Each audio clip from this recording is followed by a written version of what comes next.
నమస్కారం city morning bulletin కు స్వాగతం. ముందుగా ముఖ్యాంశాలు. రాష్ట్రంలో ప్రైవేట్ విశ్వవిద్యాలయాలను ప్రోత్సహిస్తామన్న మంత్రి లోకేష్. ఏపీ ప్రైవేట్ విశ్వవిద్యాలయాల స్థాపన క్రమబద్దీకరణ బిల్లుకు అసెంబ్లీ ఆమోదం.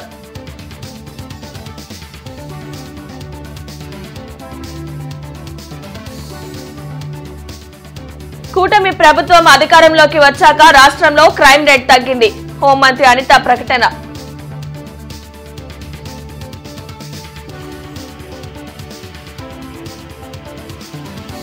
గుంటూరు మిర్చి యార్డ్లో గత ప్రభుత్వం అవకతవకలకు పాల్పడింది. అసెంబ్లీలో మాట్లాడిన ఎమ్మెల్యేలు నరేంద్ర, రామాంజనేయులు, నజీర్.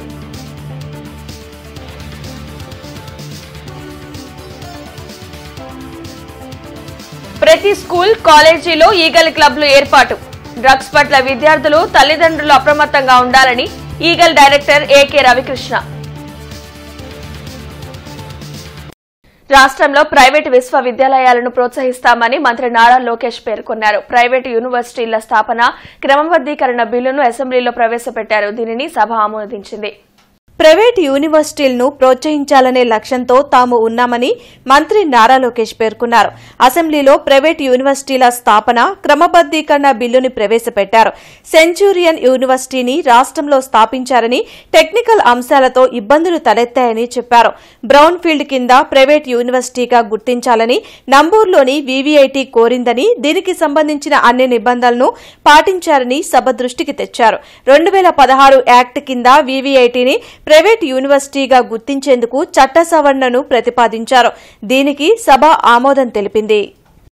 అధ్యక్ష, మన సెంచూరియన్ యూనివర్సిటీది కూడా తీసుకొస్తాం జరిగింది అధ్యక్ష. దాంట్లో భాగంగా అధ్యక్ష అది మియర్ టెక్నికాలిటీలో మారటం జరిగింది. మన ప్రభుత్వ ఆలోచనలో బోత్ ప్రైవేట్ రంగంలో పెద్ద ఎత్తున ఉన్నత స్థాయిలో విశ్వవిద్యాలయాలను ప్రోత్సహించాలనే లక్ష్యంతో ఉన్నాం. ఒక పక్కన గ్రీన్ ఫీల్డ్ గురించి మన డీటెయిల్గా మనందరం చర్చించాం.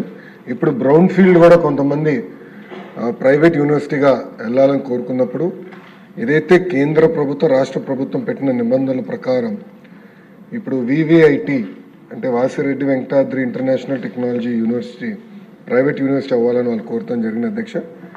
దాంట్లో భాగంగా వాళ్ళకి 50 ఎకరాల భూమి ఉంది. 4,75,278 స్క్వేర్ ఫీట్ బిల్టప్ ఏరియా ఉంది. అనేక centres of excellence, incubation centres ఉన్నాయి. 11 యూజీ, పీజీ కోర్సెస్ ఇస్తున్నారు. సుమారుగా 700 మంది స్టాఫ్ మెంబర్స్ ఉన్నారు. 9,200 మంది విద్యార్థులు కూడా ఉండటం జరిగింది అధ్యక్ష. ఈ సొసైటీ ఏంటంటే పెద్ద ఎత్తున ఇంకా పెట్టుబడి పెట్టేదానికి సిద్ధంగా ఉన్నారు. ప్రభుత్వాన్ని వాళ్ళు కోరింది ఏంటంటే వివిఐటిని వివిఐటియు అంటే ప్రైవేట్ యూనివర్సిటీ కింద కన్వర్ట్ చేయమని కోరారు. అది కూడా యాక్ట్ 2016 యాక్ట్ కింద కన్వర్ట్ చేయమని వాళ్ళు కోరటం జరిగింది అధ్యక్ష. ఈ యాక్ట్ రెండింటికి అవకాశాలు ఇస్తుంది. ఒకటి గ్రీన్ ఫీల్డ్ అంటే కొత్త యూనివర్సిటీ, రెండోది బ్రౌన్ ఫీల్డ్ కన్వర్షన్కి అధ్యక్ష. ఇది కన్వర్షన్ కింద బ్రౌన్ ఫీల్డ్ యూనివర్సిటీగా వాళ్ళు కోరటం జరిగింది అధ్యక్ష. యూనివర్సిటీ అనేది ఎప్పుడు వచ్చినా కూడా చట్టసభల్లో యాక్ట్కి సవరణ చేసి యూనివర్సిటీ పేరుని ఇంక్లూడ్ చేయాల్సిన అవసరం ఉంది అధ్యక్ష. దయచేసి గౌరవ సభ్యులు ఈ బిల్కి ఆమోదం తెలపాలని కోరుతున్నారు అధ్యక్ష. వైసీపీ అనాలోచిత నిర్ణయాలతో ప్రభుత్వ పాఠశాలల్లో విద్యా ప్రమాణాలు దారుణంగా పడిపోయాయని మంత్రి నారా లోకేష్ పేర్కొన్నారు. విద్యలో ప్రమాణాల పెంపుకు సంస్కరణను తీసుకున్నట్లు తెలిపారు. శాసనమండలిలో సభ్యులు అడిగిన ప్రశ్నలకు మంత్రి నారా లోకేష్ సమాధానమిచ్చారు. గత ప్రభుత్వ పాలనలో 5వ తరగతి విద్యార్థి 2వ తరగతి పుస్తకం చదివేందుకు చాలా ఇబ్బందులు పడ్డారని విమర్శించారు. జీవో 117లో స్థానిక అంశాలను పరిగణలోకి తీసుకోకపోవడం వల్ల విద్యార్థులు ప్రైవేట్ స్కూల్స్ లో చేరారని తెలిపారు. విద్యారంగాన్ని కాషాయీకరణ చేస్తున్నారంటూ వైసీపీ ఎమ్మెల్సీ రవీంద్ర చేసిన వ్యాఖ్యలపై మంత్రి ఆగ్రహం వ్యక్తం చేశారు. గత ప్రభుత్వంలో 12 లక్షల మంది విద్యార్థులు ప్రభుత్వ స్కూల్కు దూరమయ్యారని, దీనిపై చర్చకు తాము సిద్ధమని నారా లోకేష్ సవాల్ చేశారు. అంతేకాకుండా 85% మంది పిల్లలు 3వ తరగతి పిల్లలు కనీసం 2వ తరగతి టెక్స్ట్ బుక్ చదవలేకపోతున్నారు. 63% అంటే 5వ తరగతి పిల్లల్లో చూస్తే 63% మంది బేసిక్ రీడింగ్ చేయలేకపోతున్నారు. 8వ తరగతి పిల్లలు చూస్తే కనీసం 50% మంది ఫ్లూయెంట్ గా మాట్లాడలేకపోతున్నారు. 3వ తరగతి పిల్లలు చూస్తే అధ్యక్ష 60% మంది బేసిక్ సబ్ట్రాక్షన్ చేయలేకపోతున్నారు. 8వ తరగతి పిల్లలు చూస్తే 55% మంది బేసిక్ డివిజన్ కూడా చేయలేకపోతున్నారు అధ్యక్ష. 90% మంది 3వ తరగతి పిల్లలకి బేసిక్ ఫౌండేషనల్ న్యూమరసీ స్కిల్స్ కూడా లేవు చేయాలని ఏసర్ రిపోర్ట్ పేర్కొనడం జరిగింది అధ్యక్ష మీరు చూస్తే ఈ రోజు ప్రభుత్వ పాఠశాలల్లో సంఖ్య తగ్గిందనే విషయం వాస్తవం అధ్యక్ష. సుమారుగా 12 లక్షల మంది school education board of intermediate కలిపితే సుమారుగా 12 లక్షల మంది విద్యార్థులు తగ్గిపోవడం జరిగింది అధ్యక్ష. ఇప్పుడు ఆ సంఖ్య 33.4 లక్షలకి వచ్చింది. ఎందుకు జరిగిందంటే అది గతంలో కొన్ని అనాలోచిత అంటామా లేదంటే కొన్ని సంస్కరణలు చర్చ లేకుండా ఉపాధ్యాయుల పైన పిల్లల పైన వాళ్ళ తల్లిదండ్రుల పైన రుద్దారా అనేది అదే షార్ట్ డిస్కషన్ లో చాలా డీటెయిల్ గా డిస్కస్ చేసే అధ్యక్ష. ఆ జియోనే 117 జియో, ఆ 117 జియో వల్ల లోకల్ ఇష్యూస్ పరిగణనలో తీసుకుండా చేశారనక అక్కడి నుంచి ఫాస్టర్ డిక్లైన్ జరిగి పిల్లలు ప్రైవేట్ పాఠశాలలకు మారిపోతాం అనేది జరిగింది. గత ప్రభుత్వం కన్నా 7.2% నేరాలు తగ్గితే క్రైమ్ తగ్గినట్టు కాదా అని హోంమంత్రి అనిత ప్రశ్నించారు. శాసనమండలిలో ఆమె మాట్లాడారు. మహిళల భద్రత మీద కూటమి ప్రభుత్వం ప్రత్యేక దృష్టి పెట్టిందని చెప్పారు. శక్తి యాప్ను అందుబాటులోకి తీసుకొచ్చామన్న ఆమె స్కూళ్లు కళాశాలల వద్ద శక్తి టీంలను ఏర్పాటు చేసి ఈవ్టీజింగ్ లేకుండా చర్యలు తీసుకుంటున్నట్లు వివరించారు. ద్విచక్ర వాహనదారులు తప్పనిసరిగా హెల్మెట్ వినియోగించాలని తెలిపిన మంత్రి అనిత సుప్రీంకోర్టు నిబంధనల మేరకే ఫైన్ వసూలు చేయడంతో పాటు హెల్మెట్ వినియోగంపై అవగాహన కల్పిస్తున్నట్లు చెప్పారు. రాష్ట్రం మొత్తం మీద సెపరేట్ గా ఒక మహిళా రక్షణ వింగ్ ని, మహిళా శిశు రక్షణ వింగ్ ని ఒకటి ఏర్పాటు చేయడం జరిగింది అధ్యక్ష. దానికి ఎప్పుడూ లేని విధంగా 17 కోట్ల రూపాయలను కూడా బడ్జెట్ లో కేటాయించడం జరిగింది అధ్యక్ష. దీన్ని బట్టి ఈ రోజు మహిళల భద్రత పట్ల ఈ ప్రభుత్వం ఎంత చిత్తశుద్ధితో ఉందో కూడా మనందరికీ అర్థమవుతుంది అధ్యక్ష. వాటితో పాటు అధ్యక్ష మహిళల భద్రత యాప్, అమ్మ మీరు దిశ యాప్ అన్నారు, మేము శక్తి యాప్ అన్నాం. వాట్ ఎవర్ ఏ యాప్ జరిగినా కూడా మీరు దిశ యాప్ ని మీరు ఏ రకంగా ఇంప్లిమెంట్ చేశారన్నది మీకు తెలుసు. దిశ యాప్ ఇప్పుడు శక్తి యాప్ ని మేము ఏ రకంగా ఇంప్లిమెంట్ చేస్తున్నామో మీకు తెలుసు. అందులో ఉన్న కొన్ని ఫీచర్స్ వేరు, ఇందులో ఉన్న ఫీచర్స్ చాలా మట్టుకు వేరుగా ఉన్నాయి. ఇంకొంచెం మహిళల భద్రతకి చేరువయ్యే విధంగా మేము చేసుకున్నాం. దిశ యాప్ ని మగాళ్ళ చేత డౌన్లోడ్ చేయించుకున్న పరిస్థితి ఆ రోజుల్లో ఉంటే ఈ రోజు ఎటువంటి టార్గెట్స్ లేకుండా కేవలం స్వచ్ఛందంగా దిశ యాప్ ని నిన్న 5,279 మంది డౌన్లోడ్ చేసుకున్నారు. ఇప్పటి వరకు 1,49,000,1,49,93,069 మంది ఈ రోజు శక్తి యాప్ ని డౌన్లోడ్ చేసుకున్నారు. మీరు రికార్డెడ్ గా అడిగారు కాబట్టి రికార్డెడ్ గా చెప్తున్నారు. గుంటూరు మిర్చి యార్డ్లో రైతులు అన్ని విధాలా మోసపోతున్నారని ఎమ్మెల్యేలు నరేంద్ర, రామాంజనేయులు, నజీర్ అన్నారు. అసెంబ్లీలో వారు మాట్లాడారు. రైతుల నుండి పంటను కొనుగోలు చేసిన కమిషన్ ఏజెంట్లు డబ్బులు చెల్లించకుండా ఐపీ పెట్టి రైతుల్ని ముంచుతున్నారని ధ్వజమెత్తారు. గత ప్రభుత్వంలో మిర్చి యార్డ్లో అనేక అక్రమాలు జరిగాయని, ఇప్పటికే దీనిపై విజిలెన్స్ ఎంక్వైరీ కూడా జరిగిందని చెప్పారు. దీనిపై స్పందించిన మంత్రి అచ్చెన్నాయుడు ఇప్పటికే మిర్చి యార్డ్లో రైతుల సమస్యలపై రివ్యూ చేశామని, సభ్యులు ప్రస్తావించిన అంశాలను పరిశీలించి తగు చర్యలు తీసుకుంటామని స్పష్టం చేశారు. ఆ యార్డుని ప్రక్షాళన చేయాల్సిన అవసరం ఉంది. దానిలో ప్రధానంగా లైసెన్సులు ఎవరైతే పొందారో లైసెన్సులన్నీ రివ్యూ చేయాల్సిన అవసరం ఉంది. ఒకే కుటుంబంలో 4-5 లైసెన్సులు పొందితే వాటిని తొలగించాల్సిన అవసరం ఉంది. అధ్యక్ష, లైసెన్సులు మంజూరు వాటిని ఆమోదించాల్సింది ప్రభుత్వం అయితే సెక్రటరీలు డబ్బులు తీసుకొని ప్రభుత్వంతో సంబంధం లేకుండా రెన్యూల్ చేస్తున్నారు అధ్యక్ష. అదేవిధంగా ఒకళ్ళ లైసెన్స్ ఒకళ్ళ పేరు మీద తీసుకొని వ్యాపారం చేస్తూ ఉన్నారు. రైతు దగ్గర 2% వసూలు చేయాలంటే 4 నుంచి 5% కమిషన్ చొప్పున వసూలు చేస్తా ఉన్న నేపథ్యం ఉందని చెప్పి నేను తెలియజేస్తా ఉన్నా అధ్యక్ష. అలాగే కట్టింగ్, ఎవరన్నా ఒక రైతు సరుకు తీసుకొస్తే కట్టింగ్ పేరు మీద చేస్తా ఉన్నారు. గత ప్రభుత్వం అయితే పూర్తి స్థాయిలో జీరో బిల్ పేరుతో రైతులు తీసుకుని వచ్చినటువంటి పంటల్ని నమోదు చేయకుండా ఈనాం పద్ధతిలో చేయకుండా వాటిని 80 కోట్ల రూపాయలు ప్రతి సంవత్సరం కూడా 160 కోట్లు వచ్చేటువంటి సెస్ ని 80 కోట్లు చూపిస్తూ దాదాపు 5 సంవత్సరాల పాటు విచ్చలవిడిగా అక్కడ దోచుకున్నటువంటి పరిస్థితులు. అంతేకాకుండా లైసెన్సెస్ పేరుతో 287 లైసెన్సులు కొత్తగా ఇచ్చినటువంటి పరిస్థితులు. వాళ్ళ బంధువులకి వాళ్ళ మిత్రులకి ఆ ఆజ్మాయిషి ఉన్నటువంటి ఏరియాలు మొత్తం వాళ్ళ బంధుత్వానికి ఇచ్చేసి అక్కడ ఉన్న దోపిడీ చేసేటువంటి కార్యక్రమాన్ని గత పాలకులు చేసినటువంటి పరిస్థితి. కోల్డ్ స్టోరేజ్ కెపాసిటీ ఈరోజు నాట్ ఈవెన్ 40% అధ్యక్ష. అంటే దాదాపుగా 1,20,00,000 బస్తాలు వస్తే ప్రతి సంవత్సరం సీజన్లో రైతులకు పెట్టుకోవడానికి 24 లక్షలే ఉన్నాయి అధ్యక్ష. కాబట్టి ఇక్కడ ఎక్కడ వెళ్తున్నాయి అధ్యక్ష? బయటికి ఎక్కడో ఒక దగ్గర ఉంచడానికి లేదు కాబట్టి ఏదో ఒక రేటుకి అమ్మాలి, ఈ దళారుల చేతిలో బలి కావాలి. ఇంకా దీనికి ఇంకోటి ఏంటి అధ్యక్ష, ఇక్కడ మనము ఈ ప్లాట్ల అధ్యక్ష అక్కడ ఉన్నటువంటి స్థలం చాలా తక్కువ, 49 ఎకరాల్లో మొత్తం మార్కెట్ ఉంది. కానీ ఇక్కడ వస్తున్నటువంటి బస్తాలు కానీ అక్కడ కావాల్సిన ట్రేడ్ కానీ చూస్తే దానికి డబల్ చేయాల్సిన అవసరం ఉంది. కాబట్టి దీన్ని ఎక్స్పాన్షన్ అన్నా చేయండి, లేదా ఇక్కడ నుంచి తరలించండి. ఎక్స్పాండ్ చేయగలిగితే పత్తిపాడు నియోజకవర్గం పక్కనే ఉంది కాబట్టి ఇది ఇక్కడే ఉంచి దాంట్లో సగమైన పత్తిపాడు మార్కెట్కి తీసుకెళ్లాలనే ఆలోచన ఉంది. అయితే పేపర్ మీద మాత్రమే పెట్టింది వైసీపీ ప్రభుత్వం. 19 కోట్లు పేరుకు మాత్రం రిలీజ్ చేసింది పేపర్ మీద, అది కూడా CFMS సిస్టంలోకి తీసుకెళ్ళింది. ఇప్పుడు జీరో బడ్జెట్తో ₹1 కూడా లేకుండా పత్తిపాడు మార్కెట్ ఎలా డెవలప్ చేయాలో మంత్రి గారు సమాధానం చెప్పాల్సిందిగా కోరుతున్నాను అధ్యక్ష. రాజధాని అమరావతి నిర్మాణం కోసం 31,600 కోట్లు వెచ్చిస్తున్నట్లు మంత్రి నారాయణ తెలిపారు. శాసనమండలిలో అమరావతికి కేంద్ర సాయంపై సభ్యులు అడిగిన ప్రశ్నలకు ఆయన సమాధానమిచ్చారు. ఖర్చు పెట్టే నిధులన్నిటికీ కేంద్ర ప్రభుత్వం సహా వివిధ బ్యాంకుల నుండి రుణంగా తీసుకున్నట్లు చెప్పారు. అమరావతి రైల్వే ట్రాక్ నిర్మాణంను కేంద్ర ప్రభుత్వమే చేస్తుందన్నారు. అమరావతి సెల్ఫ్ అసిస్టెంట్ ప్రాజెక్టుగా చేపట్టాలని ప్రభుత్వం నిర్ణయించినట్లు మంత్రి నారాయణ వివరించారు.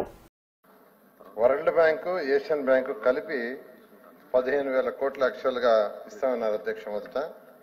అయితే finance minister, central finance minister చాలా క్లియర్గా బడ్జెట్ అయిన తర్వాత చెప్పారు, ఫస్ట్ ఇది ఇస్తున్నాము, ఎలా అనేది తర్వాత మళ్ళీ దీని మీద యాక్చువల్గా డిస్కస్ చేస్తాం, ఎంత గ్రాంట్ కాదనేది. ఈరోజు 2 బ్యాంకులు కలిసి 15,000 కోట్లు ఇస్తున్నది. దాని విషయమై ముఖ్యమంత్రి గారు కేంద్రంతో మాట్లాడి దాంట్లో ఎంత గ్రాంట్ ఇస్తారు, ఎంత గ్రాంట్ ఇవ్వరు అనేది డిసైడ్ అవుతుంది అధ్యక్ష. అదేవిధంగా హడ్కో ద్వారా 11,000 కోట్లు తీసుకుంటున్నాం. KFW బ్యాంక్ ద్వారా, జర్మన్ బ్యాంక్, ఒక 5,000 కోట్లు, మొత్తం 31,000 కోట్లు అధ్యక్ష. అదేవిధంగా రైల్వే ట్రాక్ ఏదైతే వేస్తున్నారో అది కేంద్రమే మొత్తం చేస్తుంది అధ్యక్ష. అయితే దానికి ల్యాండ్ ఏర్పాటు చేయాలా, land acquisition or land pulling అనేది యాక్చువల్ వర్కౌట్ చేస్తున్నాం. త్వరలో దాని మీద నిర్ణయం తీసుకుంటాం. అయితే ప్రజల సొమ్ము, ప్రజలు కట్టిన ట్యాక్స్ ఏది కూడా 1 పైసా కూడా దీనికి వాడకూడదు అనేది యాక్చువల్ గా ముఖ్యమంత్రి గారు చాలా క్లియర్ గా చెప్పారు. దానికోసంగానే ల్యాండ్ కూడా ఒక 5,000 ఎకరాలు, అంటే ల్యాండ్ పుల్లింగ్ చేసి రైతులకు ల్యాండ్ ఇచ్చిన తర్వాత ఒక 5,000 ఎకరాలు యాక్చువల్గా ఉంటుంది. ఇప్పుడు ఈ లోన్స్ తీసుకోవడం ద్వారా కానీ వీటన్నిటి ద్వారా వచ్చిన అమౌంట్తో అమరావతిని కట్టి ల్యాండ్ వాల్యూ పరంగానే దాని ద్వారా తీర్చేటట్టుగా ఇప్పుడు ఇమీడియట్ గా బడ్జెట్ లో ఒక 6,000 కోట్లు పెట్టారు అధ్యక్ష. ఈ 6,000 కోట్లు కూడా యాక్చువల్ గా ఏదైతే ఇప్పుడు అంటే బ్యాంక్స్ లోన్స్ రావడానికి కొంత టైం పడుతుంది కాబట్టి ప్రస్తుతం ఈ బడ్జెట్ ద్వారా తీసుకుంటాం. తర్వాత అది వచ్చిన తర్వాత శ్రీ పాటిబండ్ల సీతారామయ్య హైస్కూల్లో వార్షికోత్సవ వేడుకలు ఘనంగా నిర్వహించారు. ఈ కార్యక్రమానికి ముఖ్య అతిథిగా డిప్యూటీ స్పీకర్ రఘురామకృష్ణంరాజు, మాజీ ఎంపీ ఎల్లమంచలి శివాజీ హాజరయ్యారు. లక్ష్మీపురంలోని శ్రీ పాటిబండ్ల సీతారామయ్య హైస్కూల్లో వార్షికోత్సవ వేడుకలు జరిగాయి. ఈ కార్యక్రమంలో చిన్నారులు ప్రదర్శించిన వివిధ సాంస్కృతిక కార్యక్రమాలు ఆహుతులను విశేషంగా ఆకట్టుకున్నాయి. ఈ సందర్భంగా డిప్యూటీ స్పీకర్ రఘురామకృష్ణంరాజు మాట్లాడుతూ పాటిబండ్ల సీతారామయ్య వ్యవసాయ విశ్వవిద్యాలయం కోసం లాంలో భూమిని దానం ఇచ్చారని కొనియాడారు. 4 సంవత్సరాల క్రితం 400 మంది విద్యార్థులు ఉండగా నేడు సుమారు 2,000 మంది విద్యార్థులు ఈ స్కూల్లో చదువుతున్నారని అన్నారు. కార్పొరేట్ విద్యను అతి తక్కువకు విద్యార్థులకు అందిస్తున్న పాటిబండ్ల విష్ణువర్ధన్ ను అభినందించారు. 1962లో పాటిబండ్ల సీతారామయ్య పేరుతో స్కూల్ ప్రారంభించారని కరెస్పాండెంట్ పాటిబండ్ల విష్ణువర్ధన్ వెల్లడించారు. ఈ స్కూల్ ఎంతో మందిని ఉన్నతంగా తీర్చిదిద్దిందని అన్నారు. 186 మంది విద్యార్థులతో CBS ప్రారంభించి నేడు 1,700 మంది వరకు విద్యార్థులు చదువుతున్నారని తెలిపారు. ఈ కార్యక్రమంలో మాదమంచి రవీంద్ర, మాజీ ఎమ్మెల్యే దేవినేని మల్లికార్జునరావు, నన్నపనేని శేషగిరిరావు, రాజ్యలక్ష్మి, డాక్టర్ సూర్యదేవర వరప్రసాద్, పాఠశాల కమిటీ అధ్యాపకులు, విద్యార్థులు పాల్గొన్నారు.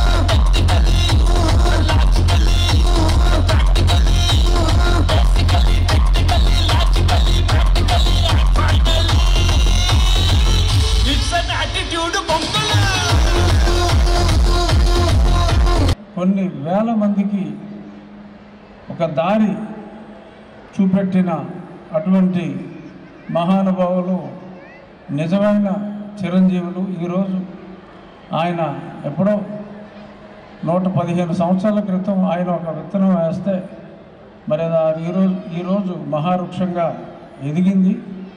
మరి ఇంతమంది మనం ఆయనకి నివాళి అర్పించి మరి ఈ కార్యక్రమం చేస్తున్నాము అంటే అది ఆయన గొప్పతనం. ఆయన అడుగుజాడల్లో మరి అహర్నిశలు శ్రమిస్తున్న పాటిబండ్ల విష్ణువర్ధన్ గారికి నా హృదయపూర్వక ధన్యవాదాలు తెలియజేస్తున్నా. మరి మేము ప్రారంభించినప్పుడు సిబిఎస్ఈ 186 మందితో ప్రారంభించాం. తదుపరి సంవత్సరం 686 మంది, తర్వాత సంవత్సరం 1100. మరి ఈరోజు 1700 మంది విద్యార్థులు పైగా ఈ పాఠశాలలో చదువుతూ ఉన్నారు. మరి వీరందరినీ తీర్చిదిద్దే క్రమంలో నిర్విఘ్నంగా కృషి చేస్తున్న ఉపాధ్యాయులకు, ఉపాధ్యాయేతర సిబ్బందికి, మరి ఎంతోమంది దాతలకి నా హృదయపూర్వక నమస్కారాలు తెలియజేస్తూ వైసీపీకి మరో పెద్ద షాక్ తగిలింది. ఆ పార్టీకి ఎమ్మెల్సీ మరి రాజశేఖర్ రాజీనామా చేశారు. ఆయన తన రాజీనామా లేఖను స్పీకర్ కు పంపించారు. ఇప్పటికీ వైసీపీకి 4 ఎమ్మెల్సీలు రాజీనామా చేశారు. ఉమ్మడి గుంటూరు జిల్లాలో వైసీపీలో మర్రి రాజశేఖర్ కీలక నేతగా ఉన్నారు. రాజశేఖర్ పార్టీని వీడి వెళ్తారంటూ కొంతకాలంగా ఊహాగానాలు వినిపిస్తున్నాయి. కొద్ది రోజుల కిందట ఉమ్మడి గుంటూరు జిల్లా వైసీపీ నేతలతో జగన్ సమావేశం నిర్వహించారు. ఈ సమావేశానికి మర్రి రాజశేఖర్ రాలేదు. దీంతో ఆయన రాజీనామా చేస్తారనే వార్తలకు బలం చేకూరింది. వైసీపీ ఆవిర్భావం నుంచి రాజశేఖర్ ఆ పార్టీలో ఉన్నారు. 2014లో రాజశేఖర్ కు చిలకలూరుపేట టికెట్ ఇవ్వగా ప్రతిపాటి పుల్లారావుపై ఓటమి పాలయ్యారు. 2019 ఎన్నికల్లో ఆయనకు సీటు ఇవ్వకుండా చిలకలూరుపేట టికెట్ ను విడుదల రజనీకి కేటాయించారు. దీంతో అసంతృప్తిగా ఉన్న ఆయనకు ఎమ్మెల్సీ పదవి ఇస్తారని వైఎస్ జగన్ హామీ ఇచ్చారు. చెప్పినట్టుగానే సమయం వచ్చినప్పుడు ఆ పదవిని కట్టబెట్టారు. విడుదల రజనీకి ఈ మధ్య కాలంలో చిలకలూరుపేట వైసీపీ ఇన్ఛార్జ్ బాధ్యతలు అప్పచెప్పారు. తన సొంత నియోజకవర్గంలో మళ్లీ రజనీ తీసుకురావడంపై రాజశేఖర్ తీవ్ర అసంతృప్తి చెందినట్లు సమాచారం. దీంతో ఆయన పార్టీకి రాజీనామా చేశారు. రాజశేఖర్ టీడీపీలో చేరుతారనే ఊహాగానాలు కూడా వినిపిస్తున్నాయి. టీడీపీ నేతలతో కొంతకాలంగా ఆయన టచ్ లో ఉన్నట్లు సమాచారం.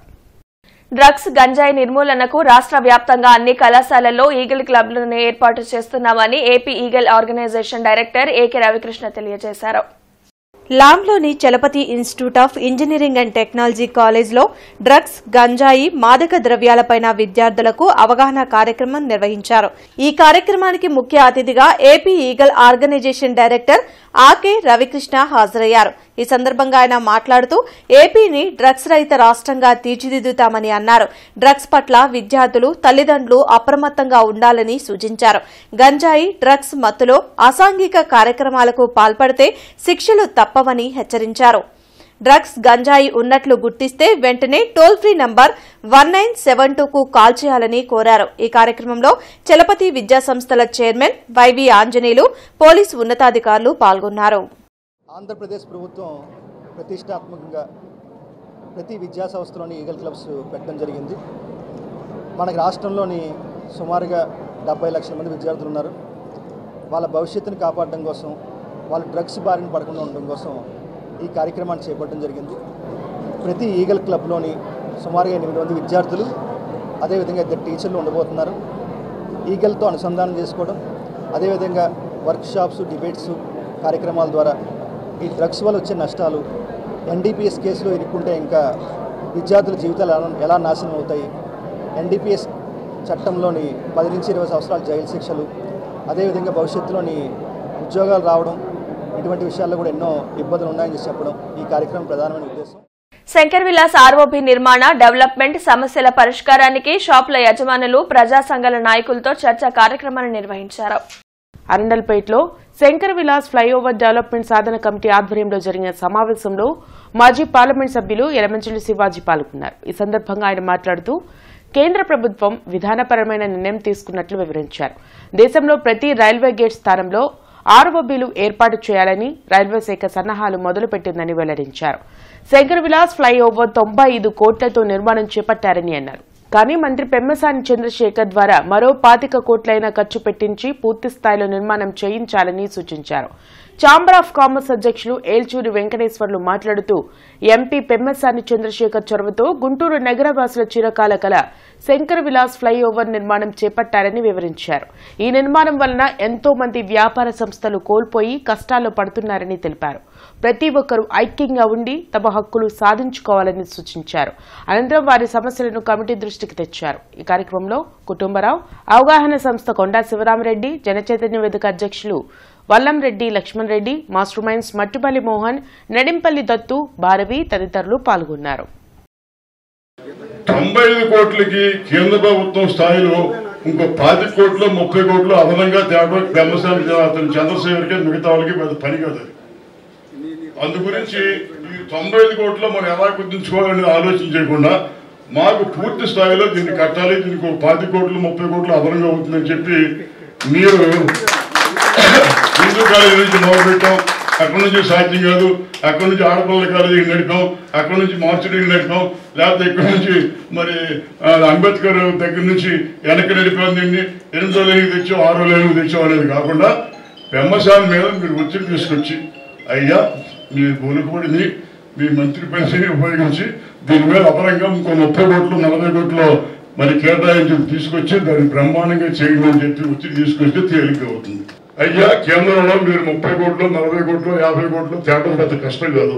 మీకున్న పలుకుబడిని ఉపయోగించి దాన్ని పూర్తి స్థాయిలో దీన్ని కట్టుకోండి అని. కానీ మీరు చేసిన బ్రహ్మాండంగా ఉంది, మీరు చేసిన బ్రహ్మాండంగా ఉంది, ఏమో పెరగాలి సార్.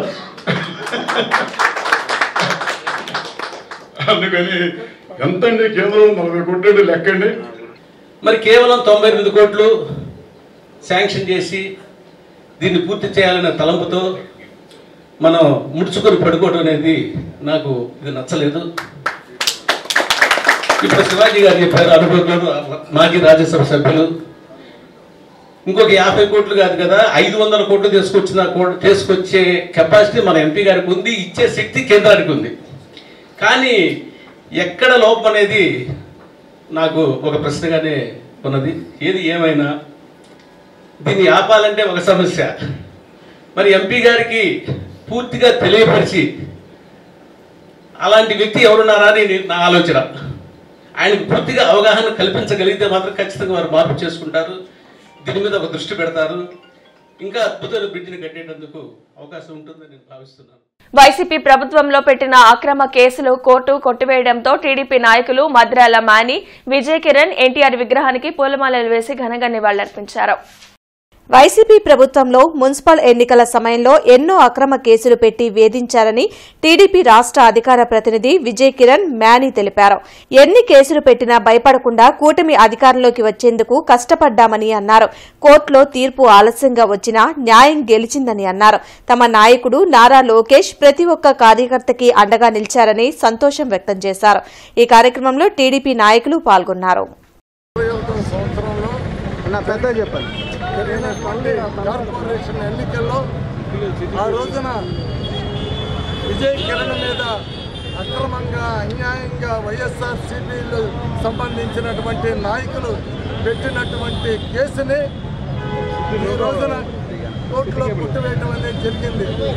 ఆనాడు ఎవరైతే తెలుగుదేశం పార్టీ తరఫున ముందుగా ఉంటున్నారో, ఎవరైతే కొంత అది వైఎస్ఆర్సీపీ అక్రమ అరెస్టులను ఖండిస్తూ ముందుకు వెళ్తున్నారో వారి మీద మరి ఆ రోజున వైఎస్ఆర్సీపీ నాయకులు పెట్టినటువంటి కేసుల్ని ఈ రోజున మరి కేవలం ఓడిపోతామనేటువంటి భయంతో డబ్బులు పంచుతున్న వాళ్ళని పోలీసులకు పట్టించిన పాపానికి మా పైన దారి దోపిడీ లాంటి భయంకరమైనటువంటి కేసులు మా పైన పెట్టి మమ్మల్ని ఇబ్బంది పెట్టేటువంటి ప్రయత్నం చేశారు. అయినప్పటికీ కూడా అటువంటి కేసులు పెట్టినప్పటికీ కూడా కార్యకర్త, తెలుగుదేశం పార్టీ కార్యకర్త ఎవరు కూడా భయపడినటువంటి పరిస్థితి లేదు. పైగా రెట్టించిన ఆత్మవిశ్వాసంతో పనిచేసినటువంటి పరిస్థితి. స్థానిక మార్కెట్ సెంటర్లోని హిందూ కళాశాలలో ఈ నెల 21వ తారీఖు నుండి ఉచిత ఎంసెట్ క్లాసులు నిర్వహిస్తున్నట్లు కళాశాల ప్రిన్సిపల్ డాక్టర్ పిఎం ప్రసాద్ తెలియజేశారు. సీనియర్ ఇంటర్ పరీక్షలు రాసిన విద్యార్థులు ఈ అవకాశాన్ని సద్వినియోగం చేసుకోవాలని ఆయన కోరారు. ప్రతిరోజు ఉదయం 7:30 నుండి మధ్యాహ్నం 1 గంట వరకు ఈ క్లాసులు జరుగుతాయని ప్రిన్సిపల్ తెలియజేశారు.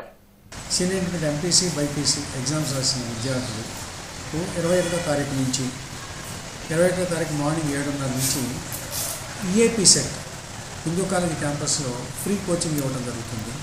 ఈ ఈఏపీ సెట్ ఫ్రీ కోచింగ్ ఇచ్చినప్పుడు మేము ఎవ్రీడే ఎగ్జామ్ పెట్టడం, ఆ ఎగ్జామ్ మార్క్స్ అనాలిసిస్ ఇవ్వటం ఇది కూడా జరుగుతుంది.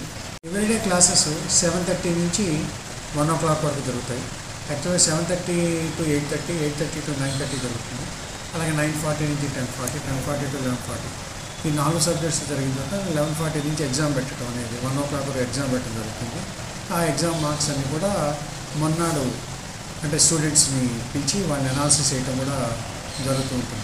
కూటమి ప్రభుత్వం విద్యుత్ ఒప్పందాలు రద్దు చేసే వరకు ఆందోళన చేస్తూనే ఉంటామని సిపిఎం నాయకులు ప్రభుత్వాన్ని హెచ్చరించారు. బ్రాడీపేట సిపిఎం కార్యాలయంలో జరిగిన మీడియా సమావేశంలో పాసన్ రామారావు, నేతాజీ, అప్పారావు పాల్గొన్నారు. జగన్ సర్కారు పోయి బాబు ప్రభుత్వం వచ్చినా విద్యుత్ షాకులు అనే పుస్తకాన్ని ఆవిష్కరించారు. ఈ సందర్భంగా వారు మాట్లాడుతూ వైసీపీ ప్రభుత్వం దాదాపు 35,000 కోట్లు సర్దుబాటు పేరుతో ప్రజలపై సారని గుర్తు చేశారు. కానీ ఇప్పుడు వ్యతిరేకించిన కూటమి ప్రభుత్వం కూడా అదే విధానాన్ని అనుసరిస్తుందని మండిపడ్డారు. పైకి 2 పార్టీలు వ్యతిరేకత ఉన్నట్లు నటిస్తూ ప్రజలను మోసం చేస్తున్నారని ఎద్దేవా చేశారు. ఈ పుస్తకాన్ని ప్రజల్లోకి విస్తృతంగా తీసుకెళ్లి ప్రభుత్వాన్ని ఎండగడతామని హెచ్చరించారు. గతంలో జగన్ ప్రభుత్వ హయాంలో అదానీతో కుదుర్చుకున్నటువంటి ఒప్పందంలో అవినీతి జరిగిందని చెప్పేసి న్యూయార్క్ కోర్టులో కేసు నడుస్తూ ఉంది. తెల్లవారు లేస్తే ఈ కూటమి నాయకులు జగన్ అవినీతికి వ్యతిరేకంగా మాట్లాడుతుంటారు. వీళ్ళ మధ్య పెద్ద వైరుధ్యం ఉందని చెప్పేసి అనేటువంటిది జనంలో పోజు పెట్టేటువంటి దానికోసం ప్రయత్నం చేస్తుంటారు. కానీ మన ఆంధ్రప్రదేశ్లో దాదాపు 1,10,000 కోట్ల రూపాయలు విద్యుత్ భారం రానున్న కాలంలో ప్రజల మీద పడబోతున్నటువంటి అదాని ఒప్పందాన్ని రద్దు చేయడానికి టీడీపీ కూటమి ప్రభుత్వం సంసిద్ధం కావడం లేదు. ప్రజలందరూ దీన్ని అర్థం చేసుకోవాలి. అర్థం చేసుకొని రానున్న కాలంలో ఈ విద్యుత్ భారాలకు వ్యతిరేకంగా ఒక పెద్ద ప్రజా ఉద్యమంలో భాగస్వాములు కావాలని చెప్పేసి ఇద్దరు పోయి ఇక్కడ ఉన్నటువంటి వైసీపీ టీడీపీ వాళ్ళు ఇద్దరు పోయి అదాని దగ్గర కాలు ముక్తారు. అదాని గారు ఇక్కడ ఉన్నటువంటి నరేంద్ర మోడీ గారు ఒకటే. అందుకని వాళ్ళ విధానాలు వ్యతిరేకించేదంటూ వీళ్ళున్నారు. సిపిఎం పార్టీ స్పష్టంగా చెప్తా ఉంది, మేము భవిష్యత్తులో ఈ పుస్తకాలను విస్తృతంగా పంపిణీ చేయడం కాదు, ఈ సర్దుబాటు ఛార్జీలు విద్యుత్ ఒప్పందాలు మీరు రద్దు చేసుకున్నంత కాలం మేము ఆందోళన కొనసాగిస్తాం. ఈ ఒప్పందాలను వెంటనే రద్దు చేసుకోవాలని చెప్పేసి విద్యుత్ ఛార్జీలు తగ్గించాలని, ట్రూ అప్ ఛార్జీలను కూడా తగ్గించాలని చెప్పేసి మేము విజ్ఞప్తి చేస్తాం. అటు జరగకపోతే భవిష్యత్తులో ఉద్యమాలు చేపడతామని చెప్పేసి తెలియజేస్తాం. నగరపాలక సంస్థ రిజర్వాయర్ల నుండి అనధికారికంగా త్రాగునీటి తరలింపును నిలిపివేయాలని, అలానే తమ రోజువారీ పర్యటనలో ఆకస్మికంగా రిజర్వాయర్లను తనిఖీ చేస్తామని కమిషనర్ పులి శ్రీనివాసులు స్పష్టం చేశారు. ఈ సందర్భంగా కమిషనర్ మాట్లాడుతూ ప్రస్తుత వేసవిని దృష్టిలో ఉంచుకుని త్రాగునీటి సరఫరాపై ఇంజనీరింగ్ అధికారులు ప్రత్యేక దృష్టి సారించాలన్నారు. రిజర్వాయర్ల నుండి ట్యాంకర్ల ద్వారా నీటి అనధికారిక విక్రయాలు చేస్తున్నారని తమ దృష్టికి వచ్చిందన్నారు. ఆకస్మికంగా రిజర్వాయర్ల తనిఖీలు చేస్తామన్నారు. ట్యాంకర్ల ద్వారా నీటిని సరఫరా చేయాల్సి వస్తే ట్యాంకర్ నెంబర్, డ్రైవర్ వివరాలు, ట్రిప్పులు, సరఫరా చేసిన ప్రాంతం, ప్రజల సంతకాలు, ఫోన్ నంబర్లు పక్కాగా రిజిస్టర్లో నమోదు చేయాలని స్పష్టం చేశారు. 3 వంతెనల వద్ద ఆర్టీపీ మేరకు జరిగిన విస్తరణ, ప్రభావిత భవనాల తొలగింపు పరిశీలించి పెండింగ్ లో ఉన్న మిగిలినవి కూడా తొలగించాలని, రైల్వే, ఇంజనీరింగ్ అధికారులతో సమన్వయం చేసుకుని వారి వైపు నుండి చేపట్టాల్సిన పనులను పూర్తి చేయాలని డీఈని ఆదేశించారు.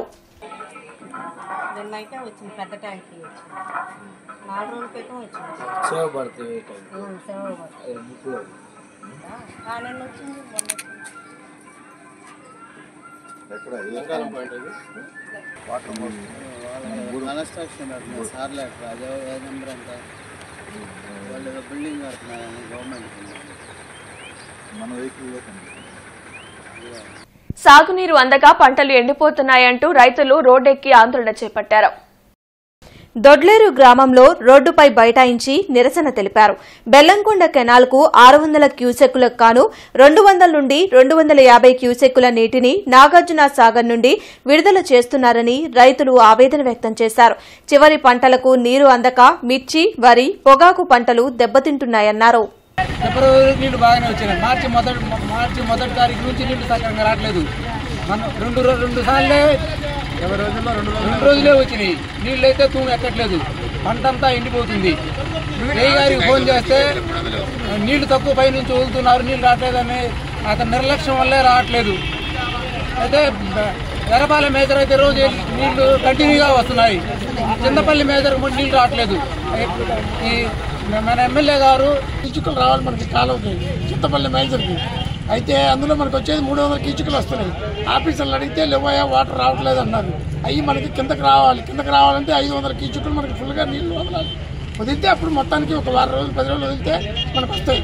ఏదైనా నెల ఎకర దాకా మనకు వాటర్ వస్తేనే పంటలు పండుతాయి, లేకపోతే ఎకరానికి 30 నుంచి 40 నష్టం వస్తాయి. రాజపాలెం దగ్గర నగరికల్ దగ్గర వరకు నీళ్లు వస్తున్నాయి. మనకి రావాల్సిన వంతుల వారిగా నీళ్లు పంపించడంలో అధికారులు చాలా నిర్లక్ష్యంగా ఉన్నారు. ఎందుకు రావటం లేదంటే సమాధానం చెప్పే పరిస్థితి లేదు. ఇది చాలా దుర్మార్గమైన విషయం. ఈ విషయంలో స్థానిక ప్రజాప్రతినిధులు కూడా మాట్లాడకపోవడం చాలా ఇబ్బందికర విషయం. ఏది ఏమైనప్పటికీ కైకరికల్ వరకు వస్తున్నటువంటి నీటిని మనకు రావాల్సిన వాటా ప్రకారం వెంటనే విడుదల చేస్తేనే ఈ ఆందోళన విరమించదలుచుకున్నాం. అప్పటి వరకు ఈ పోరాటం చేస్తామని చెప్పి రైతు సంఘాల తరపున నేను కోరుతున్నాను. ఎకరం 30 ఏళ్ల నుంచి 40 ఏళ్ళ దాకా పెట్టుబడి అయినది. మార్చి ఆఖరి వరకు మార్చి మొదటి వరకు నీళ్లు ఇబ్బంది లేకుండా వస్తున్నాయి. మార్చి కానుంచి మాకు నీళ్లు లేవండి. ఏమిటి నీళ్లు అవసరం అంటే వాళ్ళు అంటున్నారు అటు పోయినాయి ఇటు పోయినాయి, అటు వచ్చేది కొద్ది నీరే. కూటమి ప్రభుత్వం నిరుద్యోగులకు 20 లక్షల ఉద్యోగాలు ఇస్తామని కల్లబొల్లి మాటలు చెప్పి విద్యార్థుల భవిష్యత్తుతో ఆడుకుందని ఏఎస్ఎఫ్ రాష్ట్ర కార్యదర్శి బంద్రు నాజర్జీ మండిపడ్డారు. కొత్తపేట మల్లెలింగం భవన్లో అఖిల భారత విద్యార్థి సమాఖ్య మీడియా సమావేశం జరిగింది. ఏప్రిల్ 15 నుంచి 18 వరకు తిరుపతిలో జరగబోయే ఏఐవైఎఫ్ జాతీయ మహాసభల పోస్టులను ఆవిష్కరించారు. ఈ సందర్భంగా ఏఎస్ఎఫ్ రాష్ట్ర కార్యదర్శి బందల నాసర్జీ మాట్లాడుతూ నరేంద్ర మోడీ అధికారంలోకి వచ్చాక సంవత్సరానికి 3 కోట్ల ఉద్యోగాలు ఇస్తామని మోసం చేశారని అన్నారు. గత ప్రభుత్వం వాలంటీర్ వ్యవస్థ ద్వారా నిరుద్యోగులకు 4 లక్షల ఉద్యోగాలు ఇస్తే కూటమి ప్రభుత్వం వాలంటీర్ వ్యవస్థను రద్దు చేసి వారి నోట్లో మట్టి కొట్టిందని మండిపడ్డారు. ఈ కార్యక్రమంలో ఏఎస్ఎఫ్ నాయకులు పాల్గొన్నారు. ప్రధానంగా ఈ రాష్ట్రంలో కూటమి ప్రభుత్వం ఎన్నికల హామీల్లో భాగంగా 20 లక్షల ఉద్యోగాలు ప్రకటిస్తానని హామీ ఇచ్చింది.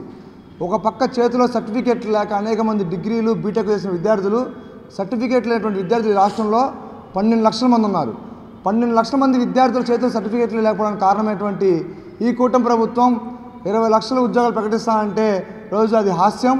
కాబట్టి రాష్ట్రంలో ఎక్కడ పూర్తి స్థాయిలో ఒక కంపెనీ కూడా రాలేదు. ఈ భారతదేశంలో నా అంత సీనియర్ ముఖ్యమంత్రి ఎవరు లేరు. ఈ భారతదేశంలో మోడీ కన్నా నేనే సీనియర్ని. సంపద సృష్టించి సంక్షేమం చేసినటువంటి ఈ నారా చంద్రబాబు నాయుడు గారు అధికారంలోకి వచ్చిన తర్వాత నిరుద్యోగులకు ఉద్యోగాలు భర్తీ చేయమంటే ఏదైతే రాజకీయ నిరుద్యోగులు ఉన్నారో వారి భర్తీ చేయడానికి ప్రధానంగా వైసీపీలో మేయర్లు కానివ్వండి. పవన్ కళ్యాణ్ గారు కూడా ఉద్యోగాల గురించి మాట్లాడకపోగా మాది కుటుంబ పార్టీ కాదని చెప్పిన ఈ యొక్క పవన్ కళ్యాణ్ గారు తన యొక్క అన్నయ్య నాగబాబుకి ఎమ్మెల్సీ పదవి ఇచ్చి మంత్రి పదవి కోసం కూడా ప్రయత్నం చేస్తూ ఉన్నారు. రాష్ట్రంలో 2,35,000 ప్రభుత్వ ఉద్యోగాలు ఖాళీగా ఉంటే వీళ్ళ సొంత కుంపటిల్లో వీళ్ళ సొంత ఇళ్లలో వీళ్ళ ఉద్యోగాలు భర్తీ చేసుకుంటా ఉన్నారు, ఎమ్మెల్సీలుగా ఎమ్మెల్యేలుగా మంత్రులుగా. ఈ వార్త ఇంతటితో సమాప్తం. నమస్కారం.